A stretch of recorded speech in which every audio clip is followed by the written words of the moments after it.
Race track पर engine गरज रहे थे। आरव अपनी पुरानी लाल कार में बैठा, सामने नई स्पोर्ट्स कारों की लाइन देख मुस्कुरा दिया। तेजी गाड़ी में नहीं, जज्बे में होती है, उसने कहा।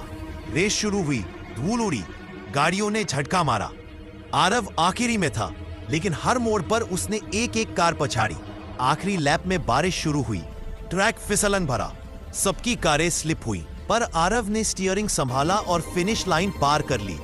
भीड़ चिल्लाई, पुरानी कार नया चैंपियन।